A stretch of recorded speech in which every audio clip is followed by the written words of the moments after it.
He was big, he was strong, he was healthy, he was a good student, he was successful, he was a good athlete, he was a musician, he wrote songs, he was in a band, he was an accomplished guitarist, pianist, drummer.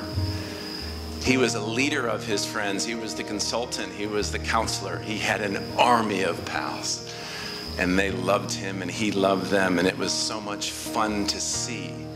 And we lost him, and none of us understood why.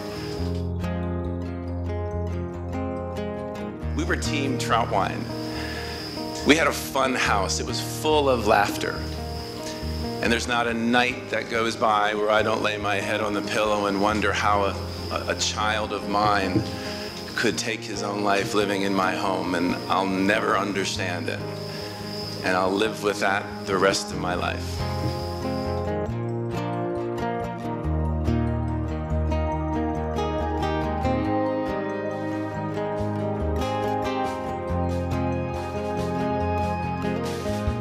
Suicide was all of a sudden everywhere, and I started to see the statistics, and teenagers like Will, strong, successful kids, were losing that will to live on a rate of 1 every 2 hours in America.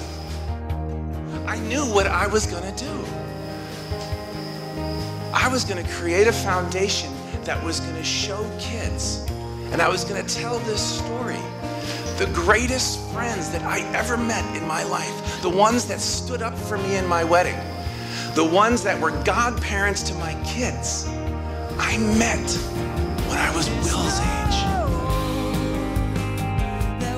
If Will just would have known that, if he would have known the power that he had in his friends.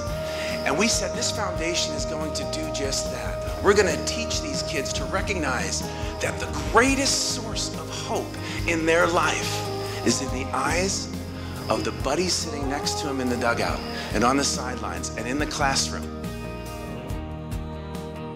They picked me up during my life's most difficult time that weekend. You guys have the power to show the good and the love that really exists in your friend's life. The grass is always greener. We hear it all the time. It's your job to show your friend how green the grass is in their lives. The good is there. The love is there. Sometimes you need a friend to show it to you. Be that friend.